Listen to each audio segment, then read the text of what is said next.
Boa noite. Vamos esperar as pessoas entrarem na nossa live. Hoje é a 9ª live desde o início dessa quarentena. É uma live da Associação Brasileira do Sono. Para quem não me conhece, eu sou Andréa Bacelar, sou neurologista, atual presidente da ABS, e é um prazer estar aqui com vocês toda terça e toda quinta, às 19h30, com temas variados, especialidades variadas, todas relacionadas ao sono.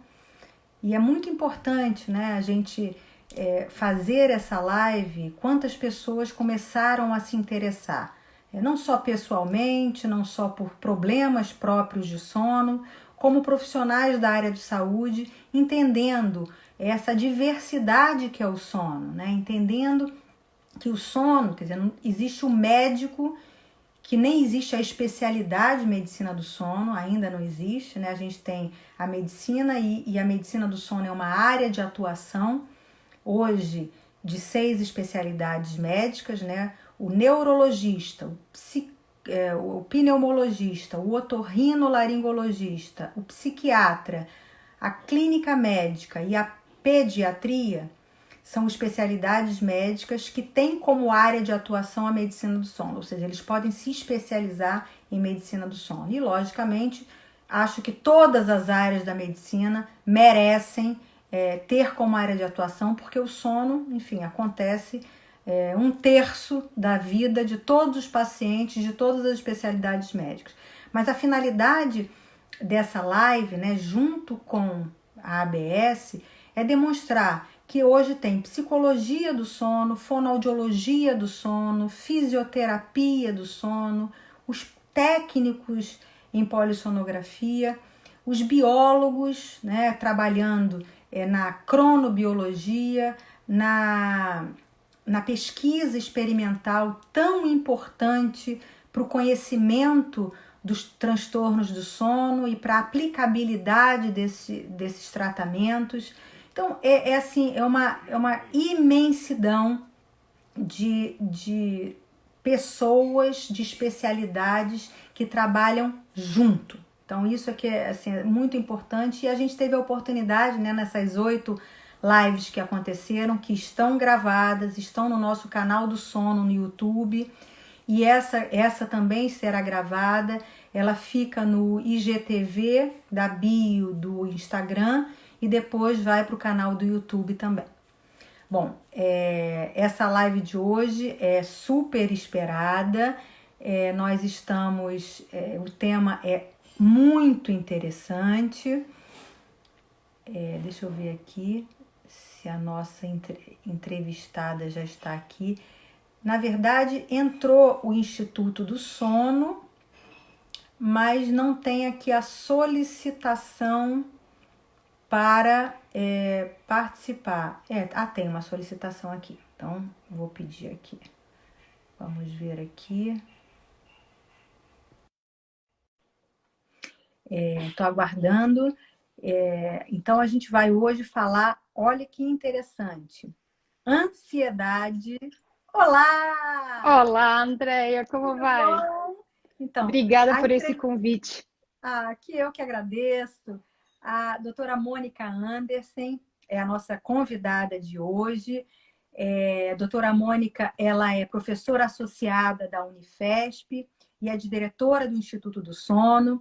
E eu estava falando, Mônica, antes de você entrar, que hoje a gente espera ter o recorde de público das nossas lives, porque esse tema é muito interessante, é muito atrativo. Quando a gente mandava, né, a divulgação dos posts, as pessoas, nossa, não vamos perder. Então, esperamos, não só com a sua competência, com tudo que você estuda nessa área, mas o tema em si, né, a riqueza do tema, ansiedade, sexualidade, sono, neste momento, nessa situação, enfim, dessas incertezas, dessas preocupações que nós estamos vivendo, né, Mônica, é assim de uma grande importância, e eu acho que a gente vai ajudar muita gente. Eu vou deixar inicialmente aqui os comentários, daqui a pouco eu vou dar uma desligadinha, e aí daqui a pouco também vocês podem, né, no decorrer da live, fazerem perguntas, que aí a gente vai colocar aqui para a Mônica também, para ver a interação e a participação. Bom, então, separando esses temas, Mônica, assim, quando a gente fala sexualidade, né, até para as pessoas entenderem um pouco, qual é a abrangência desse termo, né? O que quer dizer sexualidade? Porque a gente fala sexualidade, não é sexo, né? Então as pessoas têm que primeiro entender isso e aí a gente entra na interseção com o sono. André, de mais nada, acabei de ouvir você falando que é a 9ª live que você faz, né? E eu estava aqui pensando quando que te conheci. Foi lá naquele Congresso Brasileiro de Salvador, que você já era uma pessoa que destoava pela sua motivação. E não poderia ser diferente, né? Assumir a presidência da Associação Brasileira de Sono e já estar na 9ª live. E aposto que você não fez mais porque precisa de mais pessoas e agenda e tudo mais. E cada vez eu acho que essas lives trazem um tema interessante e às vezes até difícil da gente abordar. E uma delas é a sexualidade. As pessoas têm o receio até de falar da sua sexualidade. Eu gostei que você comentou que ela tem muitas faces, para depois a gente pensar na interface com o sono. A sexualidade vai muito além do sexo. Ela é desempenho, ela é desejo, ela inclui um dos domínios da qualidade de vida, que é o bem-estar, que é a qualidade de vida como um todo. A gente entende esses domínios dentro da sexualidade como partes daquele ser. Uma pessoa que não se aceita, ela também tem mais dificuldade de aceitar o seu desejo e reconhecer o que é desejo. Se a gente pensar hoje na mídia que vende, né, uma propaganda perigosa até para os jovens, que a sexualidade é banal, que a sexualidade é fácil, muitas vezes essas pessoas, independente de quem a gente esteja falando, ela se obriga a ter um desempenho, um comportamento que não é aquilo que ela tem. Por exemplo, vamos pôr uma esposa casada há 15 anos, com o mesmo parceiro, ele foi o primeiro parceiro sexual dela. Como que ela olha para esse marido todos os dias? Como que ela vai despertar essa vontade de estar junto, que pode envolver sexo ou não? Às vezes há carinhos que são muito mais de cumplicidade, intimidade, do que o sexo como um todo.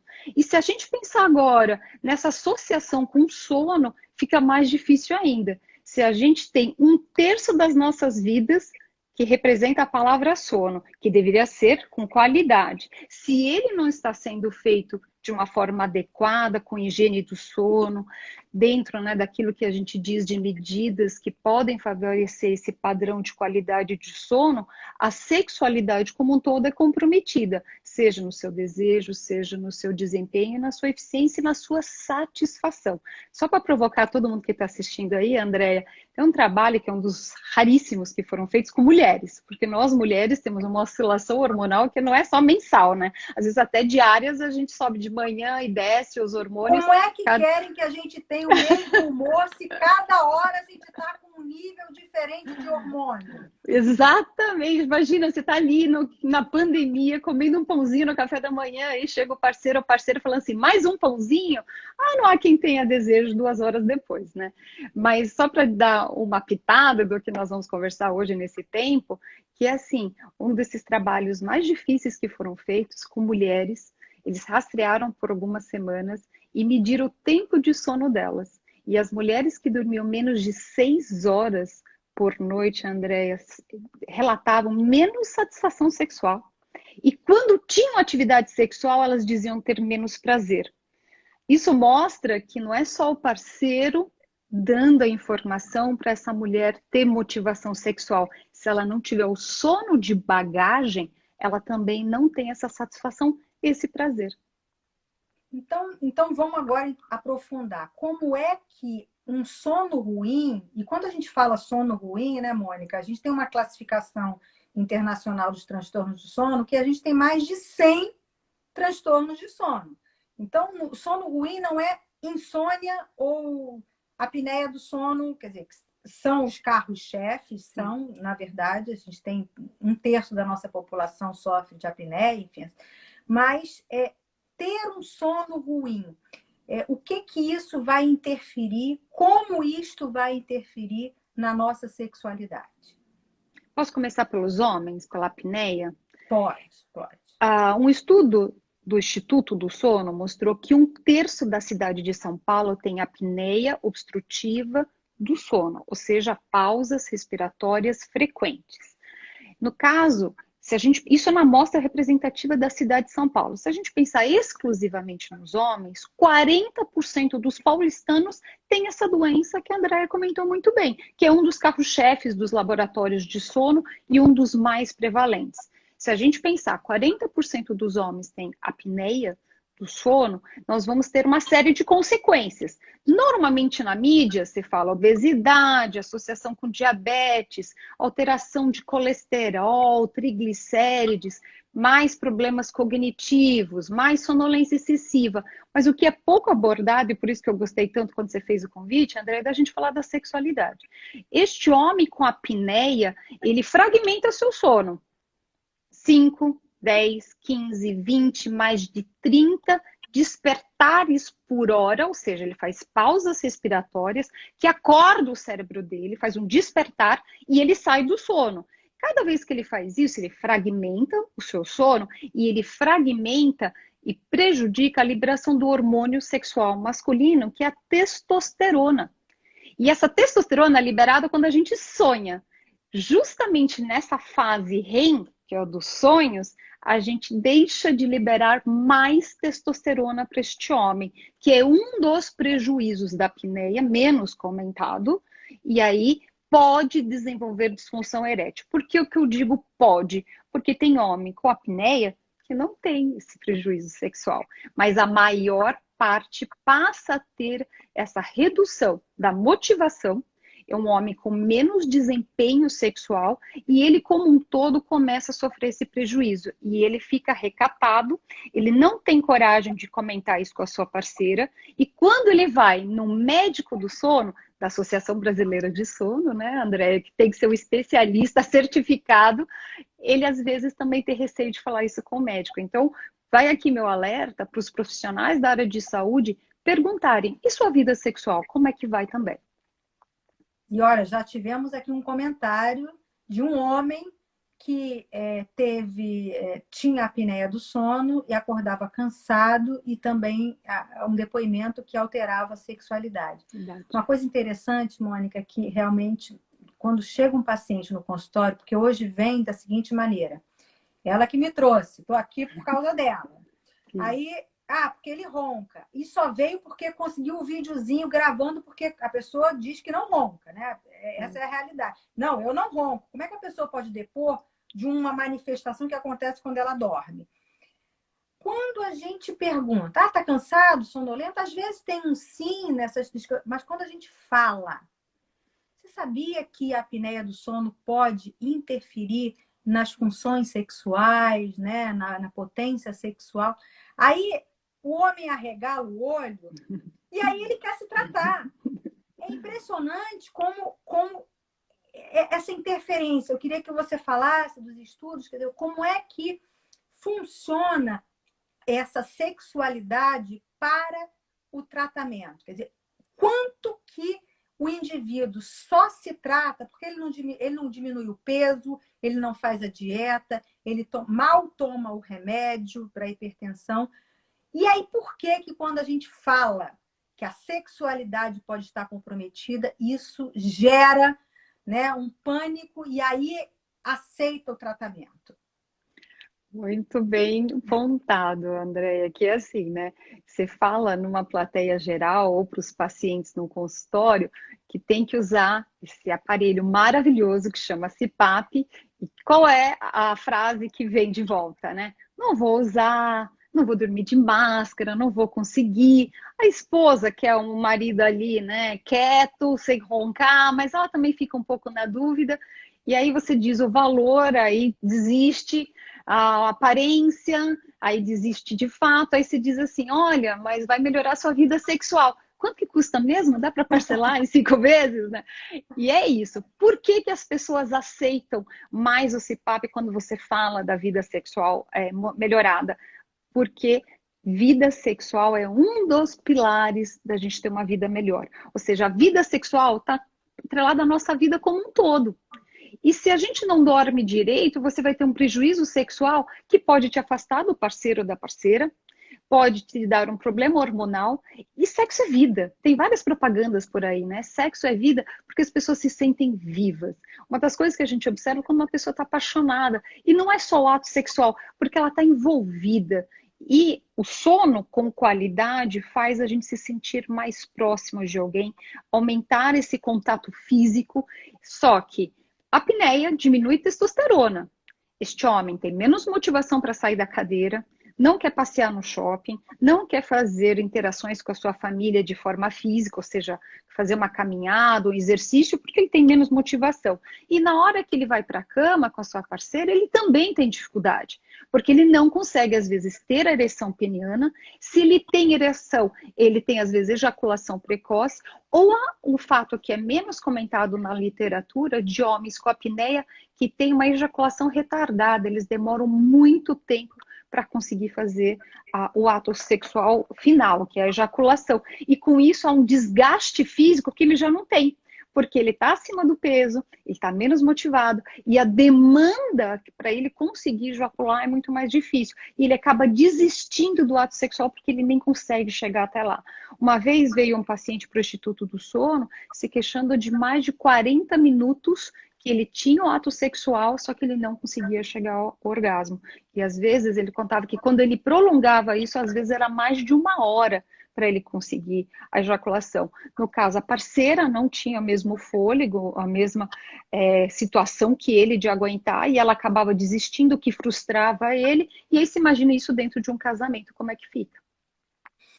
E se a gente ainda, apimentando o problema, associa a ansiedade e o confinamento?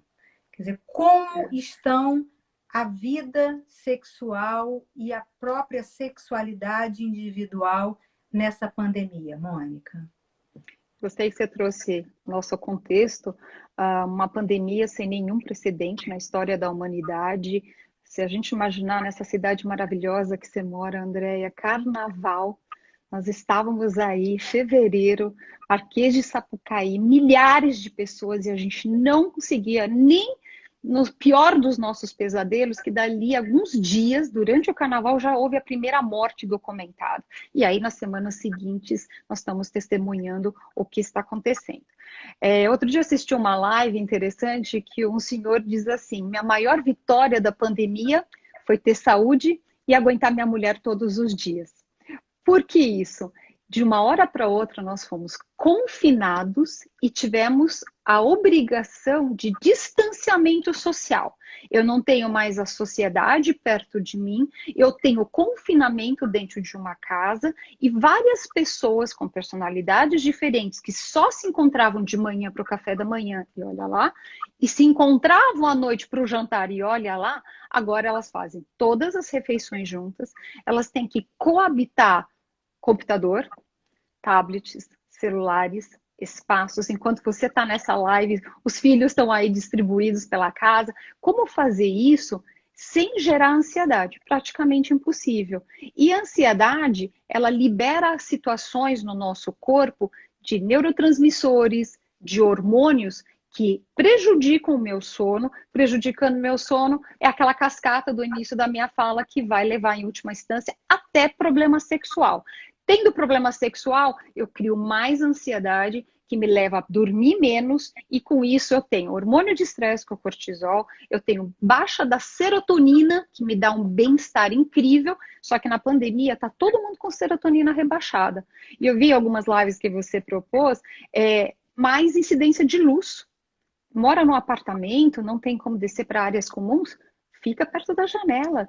A gente tem que manter regularidade do nosso ciclo vigília-sono, incidência de luz, alimentações no mesmo horário e ainda conversar entre os familiares, onde começa o meu espaço e termina no seu. E entre o casal, isso é muito difícil. Então, parabéns para os casais que saíram da pandemia ainda casados e sem divórcio, né? Infelizmente, a realidade que a gente já está vendo é que o número de pedidos de divórcio aumentou muito, né? Porque é isso, conviver, abdicar, né? Quando a gente casa e está ali no padre, Abdicar. né? Quando a gente casa e está ali junto, o padre fala: você está querendo, você irá fazer o outro feliz? Fazer o outro feliz muitas vezes é abdicar ou ir contra o que você pensa para poder conviver muitos anos aí. E uma questão do carnaval que você falou, eu me lembrei que o carnaval foi em fevereiro. Muitos anos o carnaval é em março. Imagine 1 milhão, 2 milhões nesses blocos, nesses trios no carnaval. Eu acho que o número de óbitos a gente ia bater o recorde de todos os países aí, né? Bom, então a gente viu vários problemas do sono interferindo na sexualidade, no homem. E a mulher? Como é que funciona na mulher essa questão do sono ruim, sexualidade e sexo feminino? Então vamos lá. Se no homem tem o hormônio sexual, e mesmo assim não é tão fácil de reverter toda essa ansiedade com problemas de sono e aumentando a função erétil, a gente consegue com o CPAP, ainda que isso também seja nebuloso, parece mais prático no homem, mas tem muitas nuances aí. Porque você pode ter uma diabetes associada, você pode ter outras situações. Agora, na mulher, aí se agrava tudo, né, Andréia? Porque assim, nós temos vários hormônios, que um sobe e o outro desce. Nós temos várias fases da vida. Tem a menarca, a primeira menstruação. Aí a mulher entra na vida reprodutiva. Aí ela pode ter um filho, 2 filhos, 3 filhos, ou não ter filhos. Aí Ou ela quatro entra na... filhos? Ou 4 filhos. Aí ela tem a menopausa, que bagunça tudo, e depois ela entra numa fase mais estacionando os seus hormônios. E como eu mencionei, ainda em tom de brincadeira, mas os nossos hormônios são muito complicados. Você acorda de manhã, às vezes, você se sente uma Gisele Bündchen, né? Você fala, hoje eu estou poderosa. Na hora do almoço, você já se acha meio próxima de uma bruxa. No final do dia, uma uva passa. E à noite você fala, não consigo dormir, eu sou infeliz, essa pandemia está acabando comigo, olha meu cabelo, eu engordei. E a mulher, ela tem muita dificuldade mesmo de ter esse equilíbrio hormonal e isso repassa no sono. Então, o que a gente pode imaginar? Se eu tenho uma situação complexa de uma rede hormonal e sexo também passa por hormônios, a sexualidade dessa mulher está comprometida. Então, assim, um dos domínios da sexualidade, o desejo, é um dos mais difíceis das mulheres conseguirem manter ele estável. O desejo realmente é o que mais oscila, mais até do que a satisfação sexual. O desejo, só para você ter uma ideia, Andréia, tem um trabalho muito bonito da psiquiatra Carmita Abdo, que ela mostra que 54% das mulheres no Brasil não relatam desejo sexual. Se você imaginar mais que da metade de 10, então de cada 10 amigas que a gente tem, quase 6 amigas não têm desejo, isso já mostra a complexidade disso. Aí, se a gente sai do desejo e parte que a mulher tenha desejo, aí você tem a satisfação sexual. E aí envolve quão relaxada ela está. Se ela está ansiosa, esquece satisfação sexual. Você tem que reduzir o estresse, porque estresse é cortisol. O cortisol briga com os hormônios que são da satisfação sexual e das substâncias centrais.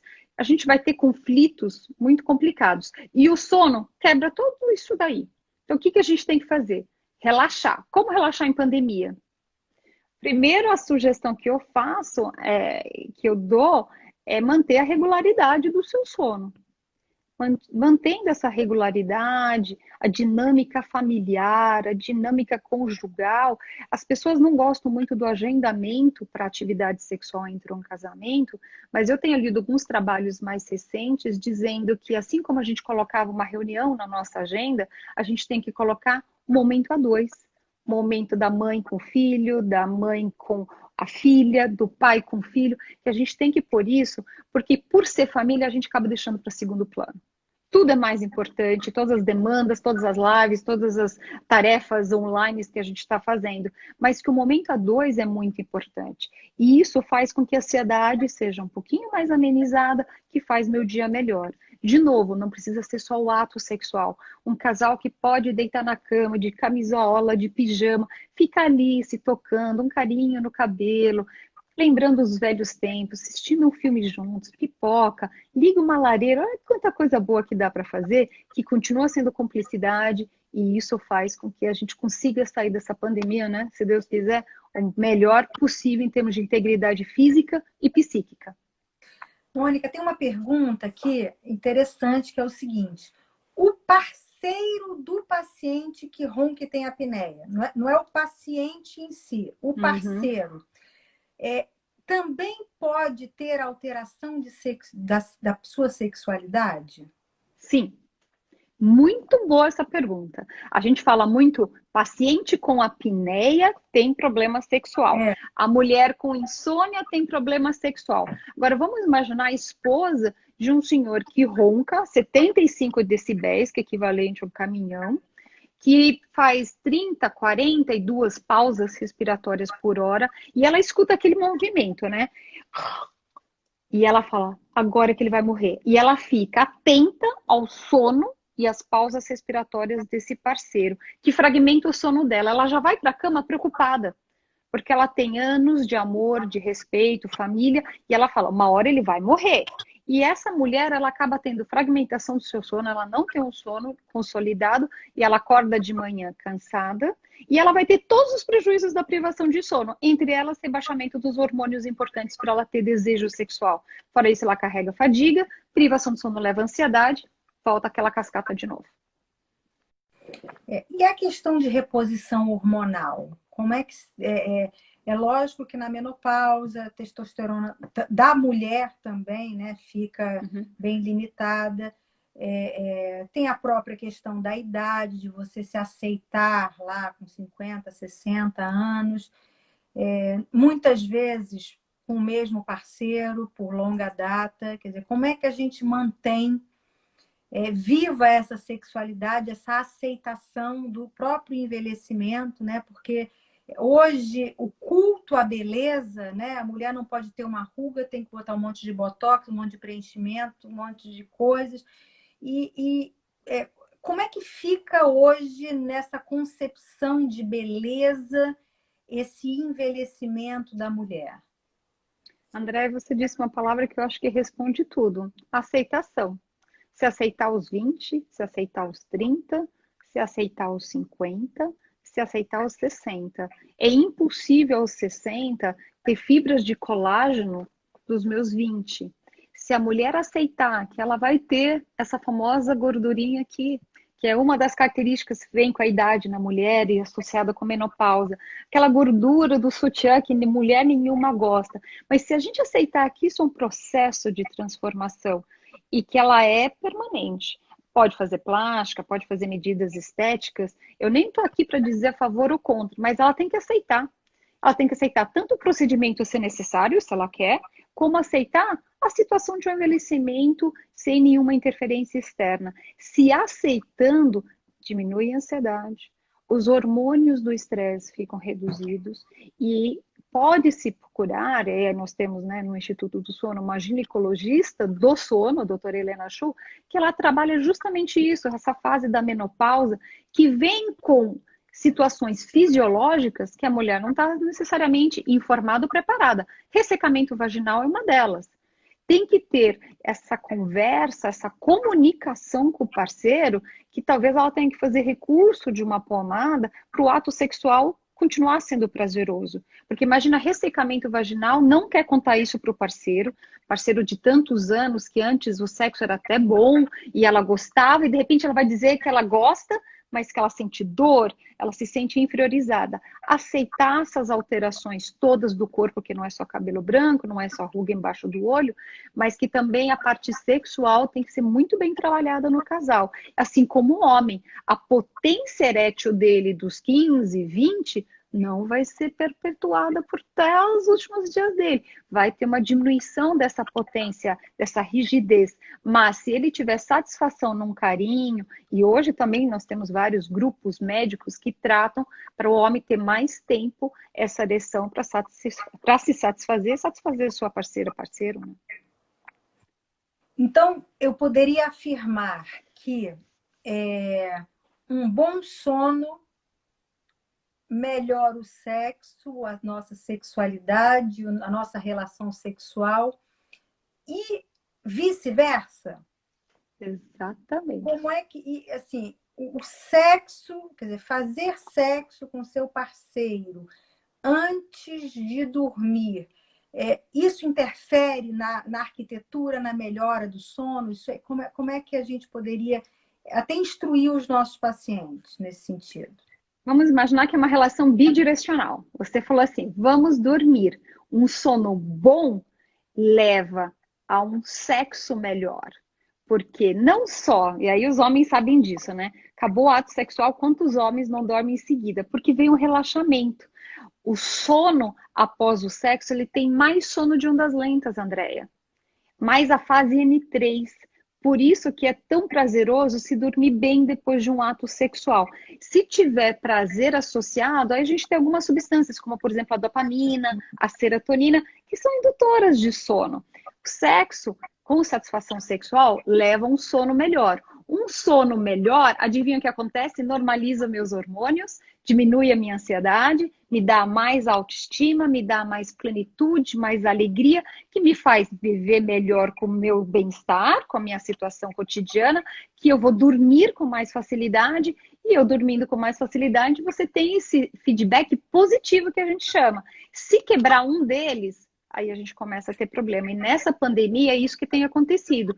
Os casais estão muito próximos, café da manhã, almoço, jantar, é a atividade das crianças, é a atividade da casa, né, doméstica que tem que ser feita. Se não houver muito diálogo, companheirismo, o sexo ele vai ficar para terceiro, quarto plano. Quando sair da pandemia, como você mencionou muito bem, os divórcios estão aumentando já. A gente tem que sair da pandemia com muita saúde, muito altruísmo, muita parceria na sociedade. Eu vejo, né, exemplos de vizinhos que se ajudam em prédios. Eu acho que está sendo uma lição para a humanidade como viver dentro de casa em confinamento e distanciamento dos meus entes queridos. Isso é uma lição. E voltando à palavra sono, se a gente dormir melhor, a gente tem uma integridade do sistema imunológico, vai levar uma vida sexual ainda durante a pandemia e todo mundo sair bem da melhor forma possível. Uma pergunta perguntando sobre privação de sono e sexualidade. Ah, essa é a minha menina dos olhos, né? Minha linha de pesquisa principal. A privação de sono, ela prejudica de uma forma geral o nosso organismo e também acaba afetando a humanidade em termos de mais acidentes de avião, mais acidentes de carro, e isso é motivo de outras lives, né? A privação de sono diminui a testosterona nos homens, diminui estrógeno nas mulheres. Isso que a gente tem de conhecimento. Por que eu falo isso? É difícil dar sono e sexualidade, porque sexo, como a Andrea começou muito bem na live, não é só a gente pensar numa penetração ou numa masturbação. O sexo envolve vários fatores. Como eu me deito, como eu me aceito, qual o meu desejo, tudo isso vai mudando. E a privação de sono, mudando um dos meus hormônios, já é suficiente para alterar o meu desejo, por exemplo, estrógeno nas mulheres. No caso dos homens, a redução de testosterona, um dos primeiros trabalhos, Andréia, foi feito com residentes da medicina que estavam ali, você sabe muito bem, né? Não dormindo nada por 2 anos, plantão, plantão, plantão. E eles compararam os homens residentes com homens que trabalhavam no mesmo hospital, ou seja, não tinha variação de ambiente, só que durante o dia. E eles mostraram que chegava a ter homens com hipogonadismo, mostrando a gravidade da privação de sono sobre os hormônios em particular. Tem aqueles estudos das comissárias, né? Como Sim. o fato do jet lag, da privação de sono, de trabalho em turno, porque ali também tem tudo junto, né? Tudo. Ela trabalha em turno, tem o jet lag, tem a privação de sono também. e como mudam os hormônios que elas passam a não menstruar mais, né? Passam meses sem menstruar e, logicamente, interfere diretamente na sexualidade.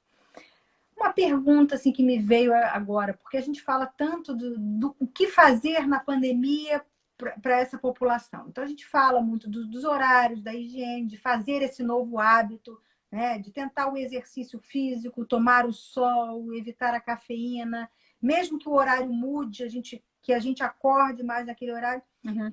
E o que a gente poderia propor em termos de sexualidade, nem que fosse um estímulo, uma tentativa.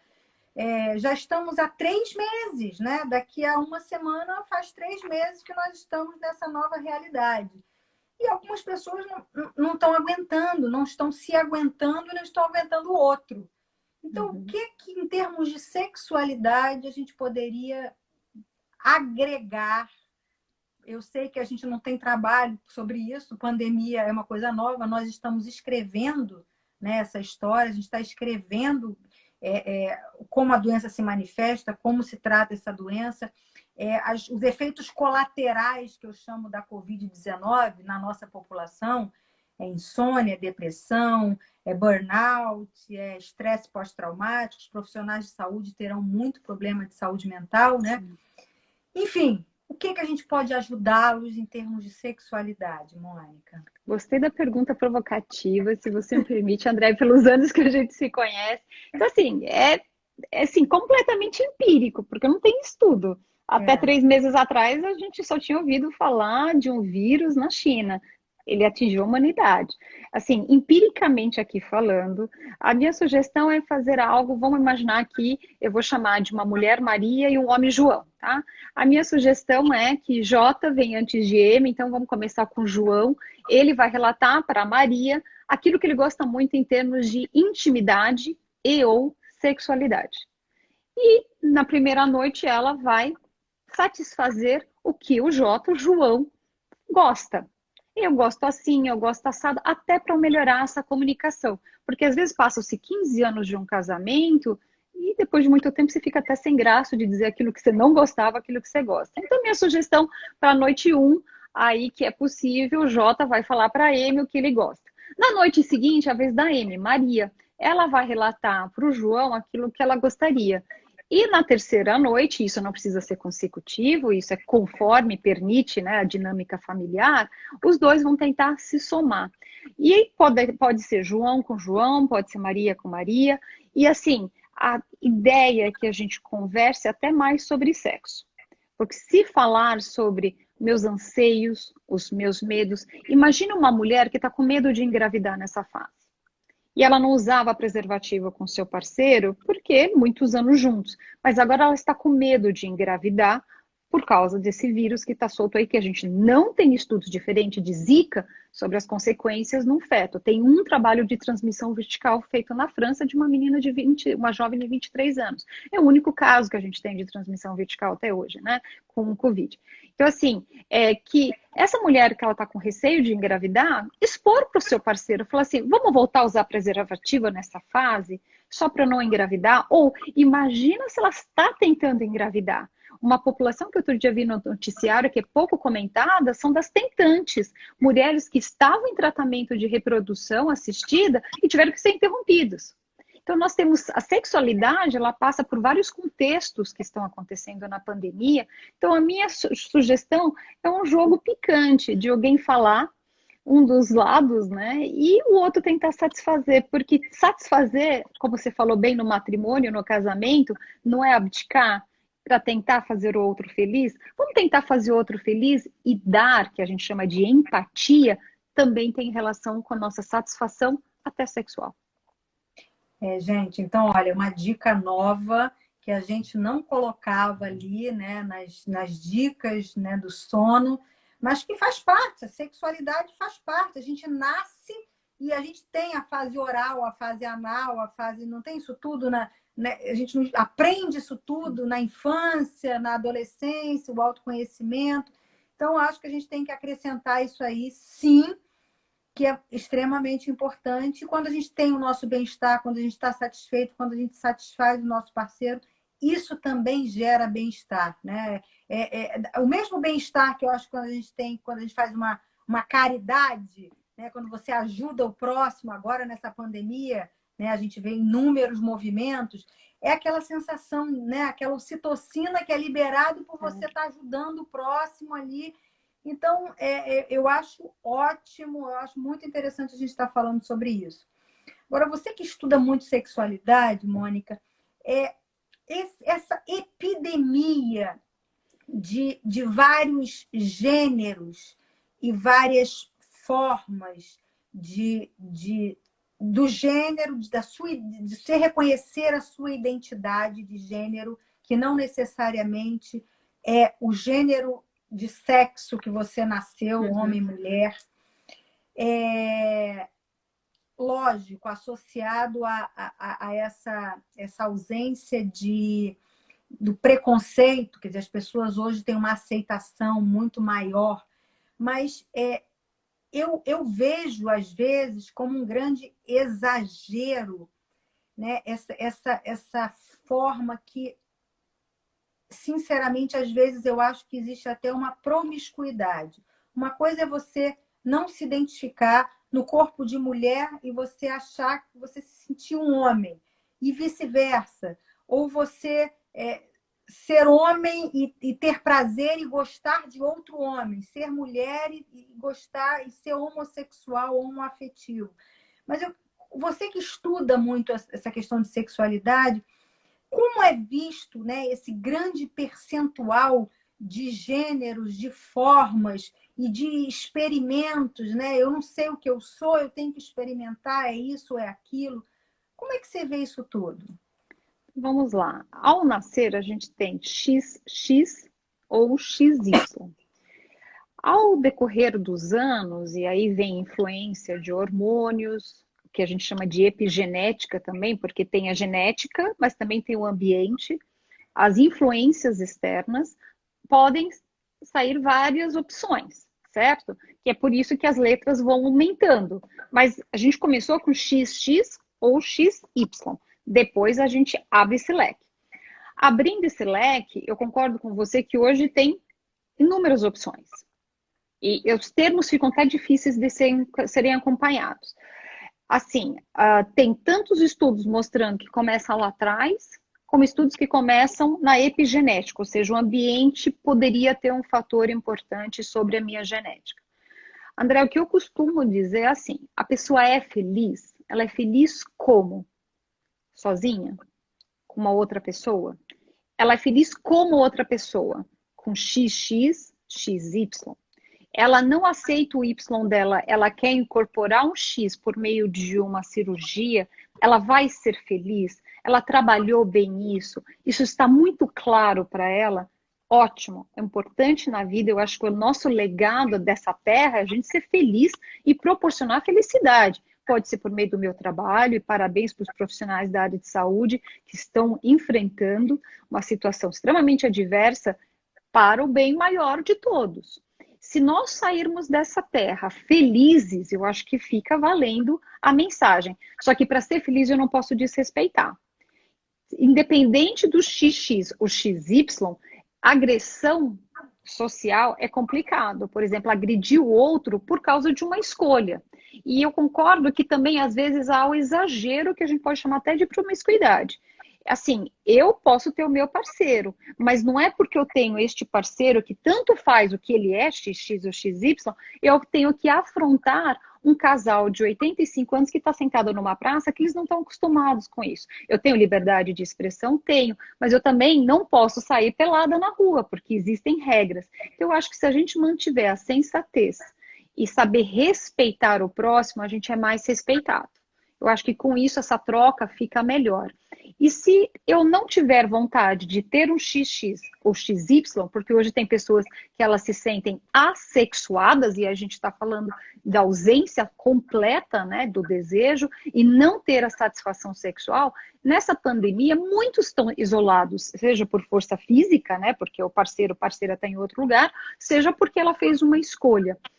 E fazendo essa escolha de estar sozinho ou imposta esse confinamento, eu diria, vá conhecer seu corpo, se toca, no banho, no sofá, na cama, se sente, é muito além da masturbação. É você se tocar, meu cabelo, como está hoje, como está minha pele, e sentir todas as partes do seu corpo. Para se conhecer, use espelho. E você tem razão, a gente tem fase oral, por exemplo, a criança tem uma fase que ela põe tudo na boca.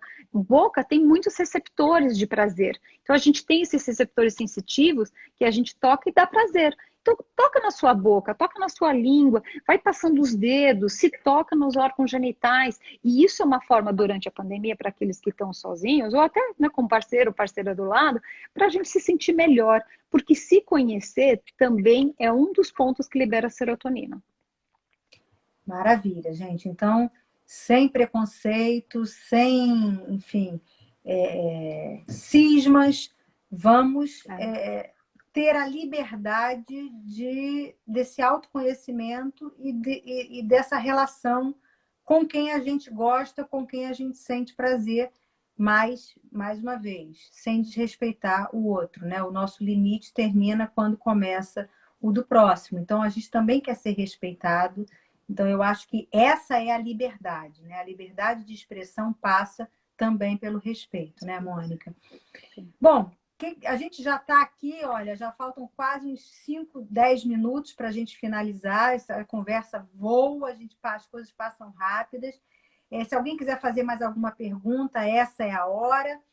E, Mônica, o que você tem assim de atualização, sono, sexualidade, se a gente botar ali no PubMed, o que tem de interessante, uma publicação, um artigo que chame a atenção, ou que foi estudado de uma maneira que a gente não esperava um desfecho, um resultado daquela forma? Não tem nada ainda, né, com pandemia, porque é muito recente ainda. Mas se a gente der um passo para trás, antes de fevereiro, nem é porque é tão recente assim, André, 2020, mas até surgiu no Congresso, né, em novembro, dezembro, lá em Foz do Iguaçu, nós fizemos aquela mesa no Congresso, e um dos temas que foi abordado lá, e eu tenho sentido crescer muito na literatura, são mulheres que não aceitam o ato sexual do parceiro. Nesse caso é parceiro masculino. Quando é feminino, ela aceita. E o motivo maior, tem algumas mulheres com aversão ao pênis. Elas não conseguem imaginar a penetração. E eu falo imaginar, é literalmente imaginar. O fato dela pensar e imaginar o ato de penetração, ela tem taquicardia, liberação de substâncias que ativam o corpo dela no sentido negativo. E hoje tem se feito várias condutas, e não tem um caminho perfeito ainda, porque é muito recente, de como você aborda, você medica e você trata essa mulher. Primeiro para ela aceitar o pensamento, depois ela aceitar o toque. E alguns ginecologistas, alguns psicólogos e alguns psiquiatras estão se formando e num grupo multidisciplinar para trabalhar essas mulheres. A gente não sabe se antes existiam essas mulheres com essas queixas, e não era falado, porque a mulher, se a gente imaginar nossas avós e bisavós, elas casavam cedo, não cabia a elas falar de desejo sexual ou satisfação. Não, eram prometidas. Isso. Elas cumpriam o papel de esposa. Então a gente não sabe se antes existia e elas ficavam caladas e agora a gente verbaliza tudo, ou se está crescendo. E se está crescendo essas queixas, a prevalência é por alteração, por exemplo, mais estresse, mais privação de sono. O que está acontecendo hoje que essas mulheres elas estão com um verdadeiro obstáculo ao ato da penetração? E quando é mulher com mulher, ela fala assim, não, aí tudo bem, não tenho pênis, aí eu não tenho tanto problema, eu consigo me envolver sexualmente. E nem é uma opção para ter uma outra mulher do lado, ela só não tem a obstáculo, a barreira. E ela tem com qualquer parceiro masculino, não é só o marido. Ela passa a não querer ninguém. E isso é um caso, eu acho que a gente tem que estudar mais. E parece que o sono é mais comprometido nessas mulheres. Se você melhorar o sono, parece que você tiraria o papel da ansiedade, que foi da tríade, né, do tema de hoje, do cortisol, e aí você trabalharia mais a psique dessas mulheres e a parte fisiológica. Só que da fisiologia a gente não sabe nada. Classificar é uma fobia específica, né? Da mesma maneira que eu tenho pânico de rato, quando você mostrava lá nas aulas. Em 2000, eu lembro, em 2000 eu fui 20 fazer... anos, Andréia! Gente, não fala isso, Mônica. Em 2000 eu fui fazer o curso lá de sono, no Instituto do Sono. A Mônica dava aula já e era uma criança, né? E aí ela mostrava os camundongos. Olha, eu tenho essa fobia específica, então para mim olhar aquilo era terrível. Então eu acho que isso é uma fobia específica e tem que ser tratado com um transtorno de ansiedade mesmo. Agora, não era classificado, porque não existia, não era classificado, né? O transtorno de estresse pós-traumático foi sair no DSM-3. Sim. Antes não existia, né? As pessoas não sabiam que aquele trauma pós-guerra, o que era aquilo, né? Então, a gente vai classificando, né? A gente vai conseguindo classificar mais com os estudos. Bom, as perguntas são poucas, o que a gente tem é live maravilhosa, é parabéns, adoramos, a gente tem muito parabéns aqui. Tem uma pergunta que é mais específica, que é como o parceiro aceitar o uso do CPAP, tendo a apneia do sono e tendo distúrbio sexual, mas ele não... Quer dizer, essa adesão, né, às vezes é muito difícil, né, aceitar pelo desconforto e aceitar que tem que usar, que tem que carregar. Né? A gente tem esses dois problemas para enfrentar. Mas eu acho que quando entende, quando consegue aderir do ponto de vista do desconforto e entender o benefício, a melhora, né, acordado, a melhora no próprio desempenho sexual, na própria sexualidade, na própria autoestima, porque eu começo a me cuidar mais, eu começo a perder peso, eu começo a fazer exercício, a ter mais disposição. Enfim, não tem outra saída. A tentativa, existem as terapias cognitivos comportamentais para adesão, não é só para insônia, para adesão do CPAP. Temos mais, deixa eu ver aqui, apareceu mais pergunta aqui, deixa eu ver se é pergunta. Se esse cenário da pandemia piora os distúrbios de sono, nós já falamos disso. A questão de traumas, né? Traumas, pessoas que tiveram algum trauma sexual, enfim, estupro, assédio ou um relacionamento abusivo, né? Como é que se isso influencia no sono? Sim. Muito, né, Mônica? Muito. Né? A gente tem até estudos de pesadelo. É um estresse pós-traumático, né? Essas pessoas têm mais insônia, têm mais pesadelos. Existem tratamentos com terapias específicas para o sonho, né? Para você reviver, contar aquele sonho e ter um desfecho, a gente modificar esse desfecho acordado várias vezes para que a gente mude aquele pensamento, aquilo que acontece durante a atividade onírica. São situações muito difíceis, né? A gente não foi feito para ser abusado, né? Não é não, né? Não é não. E aí, para esses casos que são realmente muito mais graves, lembrar que psiquiatra, psicólogo, mas também tem um especialista do sono. Porque o sono, lembra que todas as substâncias do cérebro precisam ser reequilibradas num sono de melhor qualidade. Esse apoio psicológico, esse apoio psiquiátrico tem que passar pelo sono também. Até para uma fase, dar um indutor de sono para essa pessoa equilibrar essas substâncias cerebrais, para depois ajudar a ser um coadjuvante aí no tratamento, que certamente será necessário quando há traumas, agressões, estupros e tudo mais. Poxa, Mônica, olha, o tempo passou, a gente nem sentiu.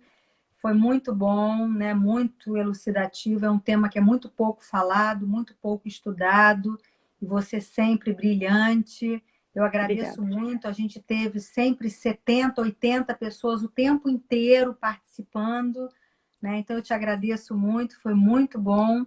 E até a próxima.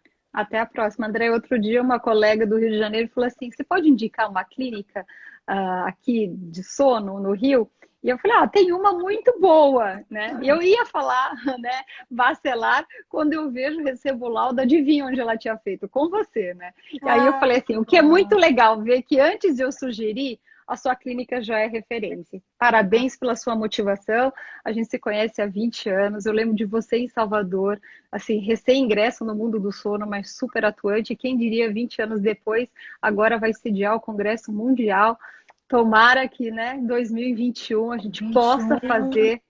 Vai ser o sem melhor pandemia, congresso, com sem pandemia. certeza. E se alguém Vamos pode fazer. fazer um bom congresso no Brasil, no nível mundial, é você, Andréia. Obrigada pelo Ah, convite. e olha, você sabe que eu estou nessa por sua indicação. Então, eu sei que você também está por trás e eu só aceitei porque eu tenho esse background, senão não teria aceito. Você tem um background excepcional. E aí, eu geralmente termino desejando boa noite de sono. Hoje eu acho que eu vou desejar uma boa noite de sexo, sozinho ou acompanhado, para a gente dormir Opa! melhor. André, obrigada pelo convite. Um abraço a todos. Eu que agradeço. Um beijão, Um beijo. Mônica. Até mais. Tchau. Muito bom, né, gente? Muito bom a gente se aprofundar, né, entender tecnicamente e também colocar as nossas emoções, né? Eu agradeço a presença de todos e nós já estamos na quinta-feira, até terça-feira que vem, às 19h30, tá? Muito obrigada e novamente será gravado, vai estar no IGTV daqui a pouquinho e depois no nosso canal do YouTube. Um beijo, tchau, até terça.